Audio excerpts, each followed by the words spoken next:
사랑하는 성도 여러분, 오늘도 하나님의 은혜와 평강이 여러분들과 함께 하기를 간절히 바랍니다. 우리나라의 전통 가옥을 보면 경제적으로 여유 있는 집은 반드시 사랑채가 있는 것을 보게 됩니다. 그 사랑채에 있는 방을 사랑방이라 그렇게 하죠. 안채와 떨어져서 바깥 주인이 손님을 접대하는 그 기능을 가진 별채를 사랑채라 그러지요. 그리고 거기 방을 사랑방이라 그렇게 합니다.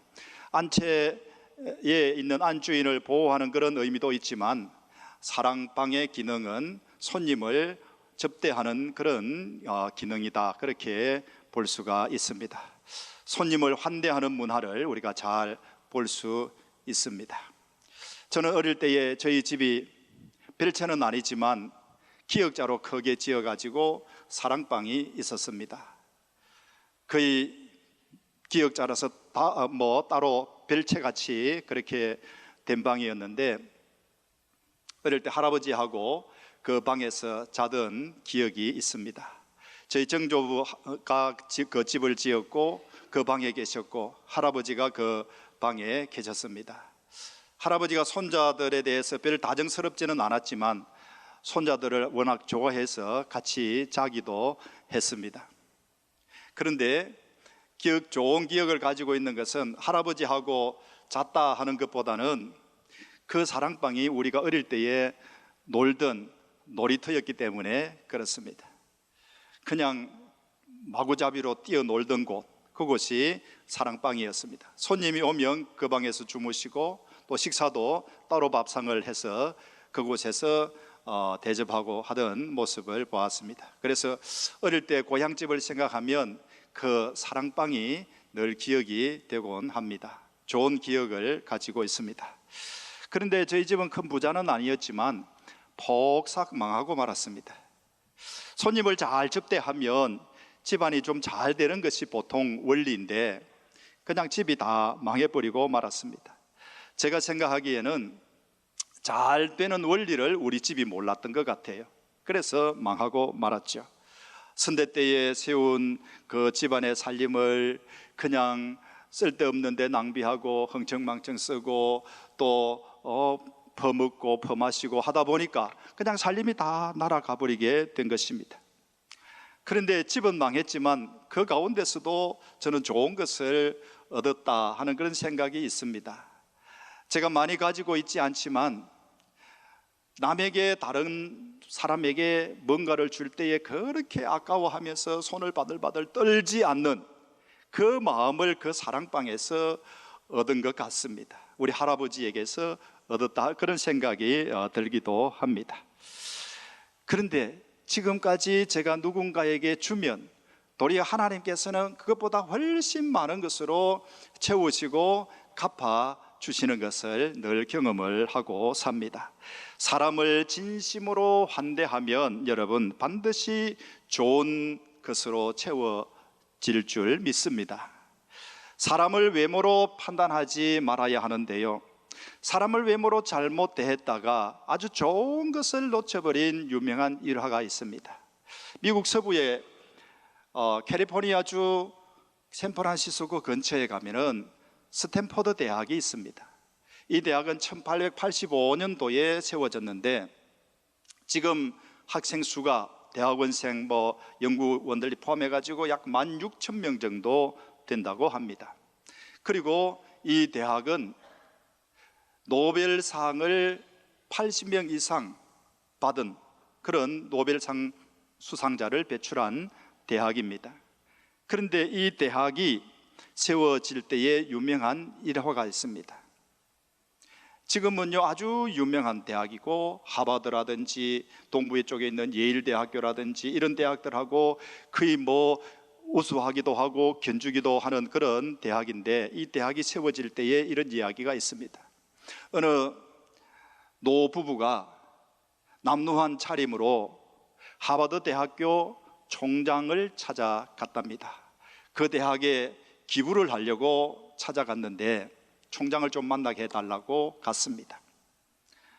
부속실에서 기다리고 있는데 비서가 볼 때에 이 노부부가 남루한 옷차림에다가 뭐 별로 가진 것이 없어 그렇게 보였습니다. 그래서 총장을 만나는 순서를 자꾸 뒤로 미루었습니다.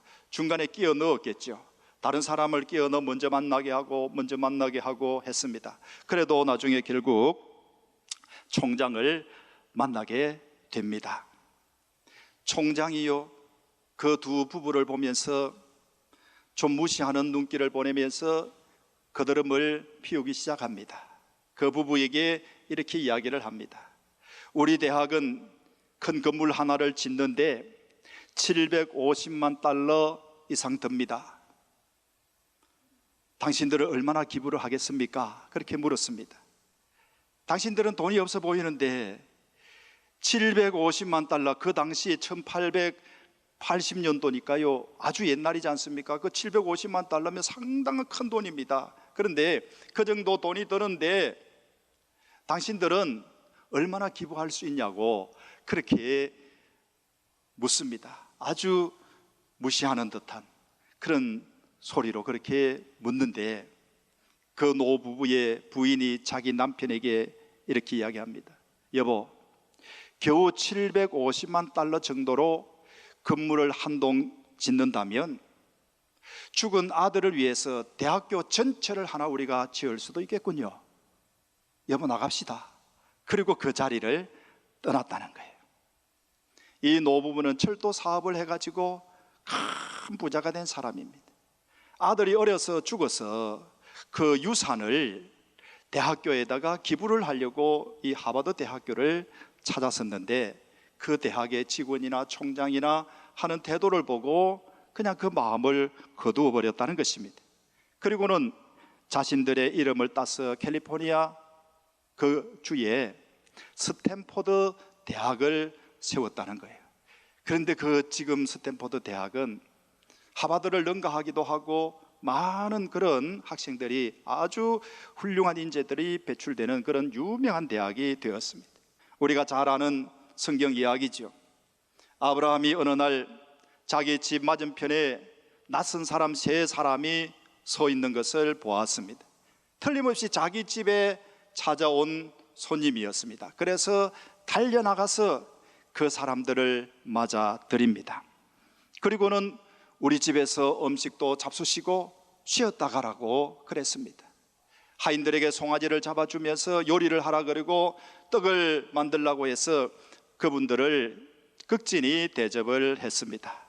대접을 잘 받은 사람들이 아브라함에게 말하기를, 내년 이맘때에 당신의 아내 사라에게 아들이 있을 것이다 그랬습니다.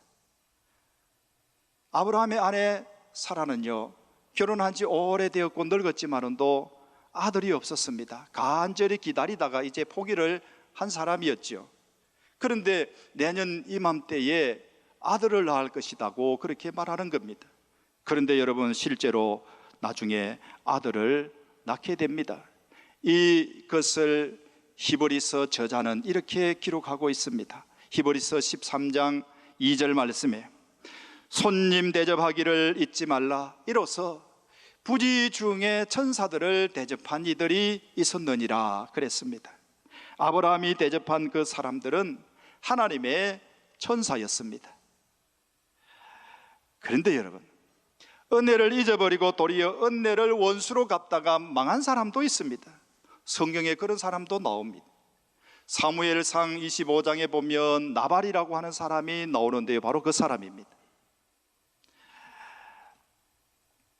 다윗이 이 나발의 집에 자기 부하들을 보내서 좀 도와달라고 요청을 했습니다. 다윗은 그때에 사울에게 쫓겨서 굉장히 어려운 생활을 하고 있었습니다. 사울이 죽이려고 했지 않습니까? 그런데 다윗을 따르는 사람들이 아주 많아서 다윗은 항상 그 사람들을 먹여 살리는 생계에 대한 문제가 걱정거리가 아닐 수가 없었습니다. 그래서 어느 날 나발의 집에 자기 부하들을 보내가지고 좀 도와달라고 요청을 합니다. 당연히 들어줄 줄 알았습니다. 왜냐하면 다윗과 그 군대가요, 군인들이 이 나발의 집을 도와준 것이 많았기 때문에 그렇습니다. 나발은 광야에서 많은 양을 치던 큰 부자였습니다. 그런데 광야에서 양을 치면 사나운 짐승들이 달려들기도 하고 도둑놈이 와서 훔쳐가기도 하고 하지 않겠습니까? 그런데 다윗과 그 부하들이 나발의 양을 다 지켜주었습니다. 그래서 어려울 때에 부하를 보내가지고 좀 도와달라고 요청을 했습니다. 당연히 들어줄 줄 알았습니다. 그런데 나발이 어떻게 했을까요? 이런 사람 모른다고 완전히 얼굴을 돌렸습니다. 말하자면 쌩까버리고 말았다라는 거예요. 그 정도면 그래도 참을 수 있었는지 모르겠습니다.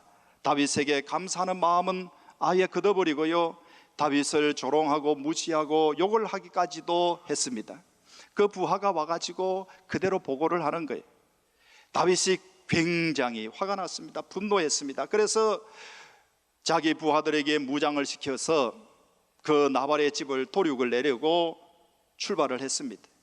그런데 그 나발의 아내가요, 지혜로운 사람이었습니다. 그 소식을 먼저 듣고는 음식을 잔뜩 준비를 해가지고 다윗이 오는 길 도중에서 만나서 싹싹 빌었습니다. 우리 남편 나발은 지혜가 없는 사람이라 어리석은 사람이라서 그러니 원수를 갚는 것을 당신이 하지 마시기를 바랍니다. 하나님께 맡기면 어떻겠습니까? 원수 갚는 것은 하나님께 맡기는 것이 옳은 줄 압니다. 그래서 다윗에게 빌고 다윗을 달랬습니다. 다윗이 마음을 돌이켰습니다. 그런데 여러분, 성경에 보면은 열흘 후에 하나님께서 그 나발을 쳐서 나발이 죽었더라 그랬습니다.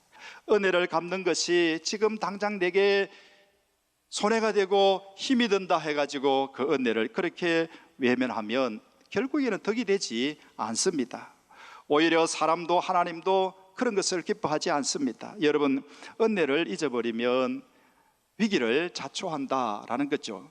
은혜를 입었을 때에 그것을 잊지 말아야 하지만 더 나아가서 아무 은혜도 입지 않았는데도 불구하고 그 사람에게 은혜를 베풀거나 환대하게 되면 여러분 더 큰 은혜를 얻는 줄을 믿습니다. 오늘 우리가 읽은 성경의 그 내용이 바로 우리에게 말해주고 있습니다. 본문의 이야기 핵심은 이렇습니다. 하나님의 선지자 엘리사가 수넴이라고 하는 지방을 지나다니게 되었습니다. 어쩌다 이곳을 한번 지나가는 것이 아니라 자주 이 지역을, 이 지방을 지나가게 됩니다. 그 모습을 본 그 수넴에 사는 아주 귀한 여인이 한 분이 계셨는데, 이 사람이 하나님의 선지자인 줄 알고 엘리사를 자기 집에다 드리고는 극진히 환대를 했습니다. 그리고 자주 왔다 갔다 하니까 남편에게 말하기를, 아마 이곳을 지나다니는 그 사람은 정말로 거룩한 하나님의 사람인데 이곳을 지나다닐 때마다 우리 집에 와서 쉴 수 있도록 작은 집을 하나 만들어서, 말하는 벨체를 하나 만들고 사랑방을 하나 만들어서 이분이 머물 수 있도록 해 줍시다 그랬습니다. 남편도 흔쾌히 좋아했습니다. 그래서 작은 집을 하나 만들고 방을 하나 넣어서 침상도 넣고 책상도 넣고 불도 넣고 해가지고 언제든지 오면 쉴 수 있도록 해 주었습니다. 이렇게 환대를 해 준 것이죠. 그런데 이 일로 시작해가지고 하나님께서 그 집에 복을 주시는데 아들이 없는 집에, 이 집에도 아들을 낳게 해 주셨다라는 것입니다. 이 이야기를 좀 더 깊이 살펴보면 이렇습니다. 하루는 엘리사가 그 집에 가서 그 방에 머물게 됩니다. 그런데 갑자기 자기하고 같이 다니는 사환을 불러서, 게하시라고 하는 사환과 같이 다니는데 이 집 여주인을 불러오라고 그럽니다. 아마도 뭔가를 보상해 줄 마음이 있어서 그랬던 것 같습니다. 하나님의 사람의 마음도, 여러분, 하나님의 마음도 똑같지 않을까요? 어떤 사람이 사람으로부터 은혜를 받았든지, 어떤 사람이 하나님께 영광을 돌렸든지 하면 더 많은 것을 갚아주고 싶은 것이 사람의 마음이요 하나님의 마음일 것입니다. 그렇지 않겠습니까? 예수님의 예를 한번 볼까요? 예수님께서 갈릴리 호수에서 어느 날 아침에 설교를 하시게 되었습니다. 그런데 많은 사람들이 모여들었습니다. 예수님이 설교를 하시는데 사람들 그 사이에서 설교를 하면 주변에 있는 몇 사람에게만 들릴 것 아니겠습니까? 그래서 예수님이 저 바닷가를 보다가, 해변 호숫가를 보다가 배 두 척이 있는 것을 보고 한 배에 오르시고는 그 배를 육지에서 좀 떼고 사람들과 그렇게 마주보고 설교를 하게 되었습니다.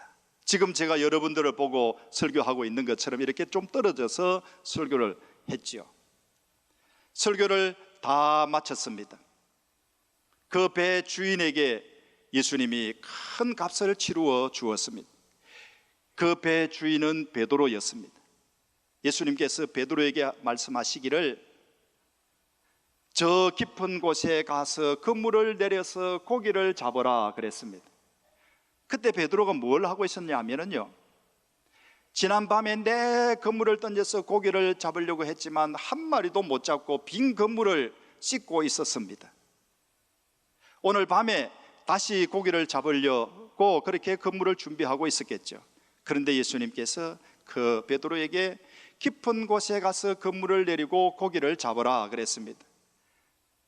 베드로가 그렇게 했더니 그물이 찢어질 정도로 고기가 많이 잡혔습니다. 예수님께서 배를 한번 빌려 타신 것을 두고서 이렇게 많은 것을, 좋은 것을 갚으셨다라는 것입니다. 여러분, 누군가에게 은혜를 받았으면 갚아주고 싶은 마음이 다 들지 않습니까? 하나님께서도 누군가에게 영광을 받으셨으면 그 영광에 대해서, 받으신 영광에 대해서 하나님께서 곱절이나 더 많이 갚아주고 싶어 하는 것이 하나님의 마음일 것입니다. 수넴 여인이 이렇게 엘리사를 환대를 했습니다. 엘리사가 고마워서 게하시를 통해서 그 여인에게 물어봅니다. 내가 당신을 위해서 뭘 해줄까요? 왕에게 또는 군사령관에게 부탁을 해서 당신의 소원을 들어줄까요? 그렇게 물었습니다. 엘리사가 왕과 이 군사령관, 고위직에 있는 사람들하고 아주 가깝게 지냈던 것 같습니다. 그래서 왕에게 무엇을 부탁을 해도 다 들어줄 수 있는 그런 사람이었던 것 같아요. 그런데 뜻밖에도 이 수넴의 여인이 하는 말이 이렇습니다. 나는 내 백성 중에 그 하나이다 그랬습니다. 무슨 말이냐면 나는 하나님의 백성으로 사는 것이 만족스럽습니다 라는 뜻입니다.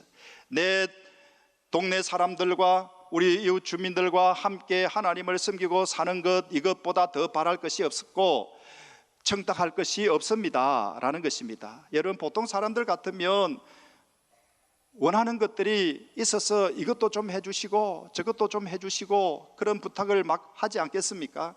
그런데 이 여인이 그렇게 하지 않고 엘리사의 말을 완곡하게 거절을 하고 있습니다. 그런데 여러분, 이 여인이 하나님의 선지자 엘리사를 환대했는데 이런 대답을 들어보면 아무 대가도 바라지 않고 어떤 대가도 계산하지 않고 그렇게 환대했다는 것을 우리가 알 수 있습니다.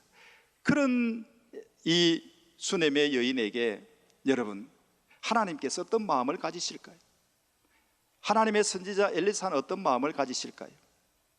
아무 대가 없이 환대하는 그런 마음을 얼마나 하나님이 좋아하시고 주님이 좋아하시는지 우리가 예수님이 하신 말씀에서 느낄 수가 있습니다. 알 수가 있습니다.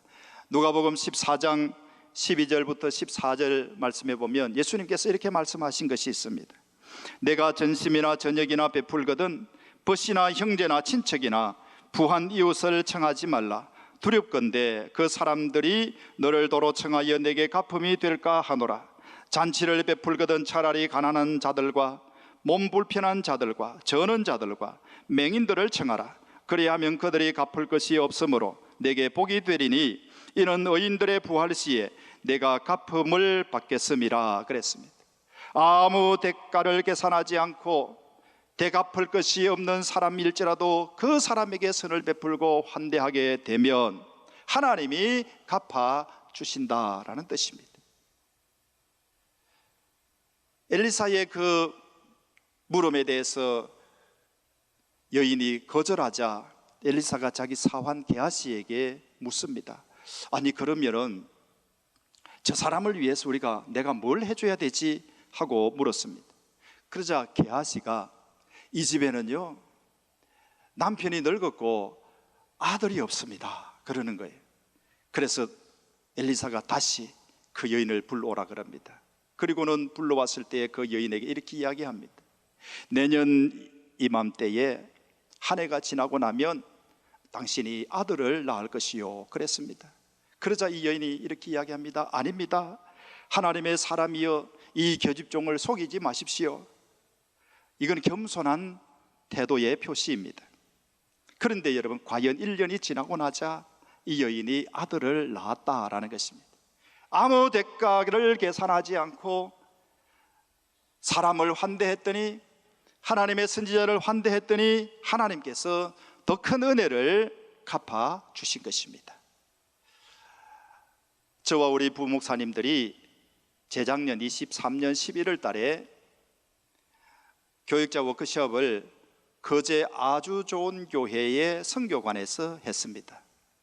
아주 좋은 교회라 그러니까 여러분, 교회 이름이 이렇나 이런 생각이 들 텐데 교회 이름이 그렇습니다. 저도 한때 교회 이름을 이렇게 교만하게 지었나 그런 생각을 했습니다.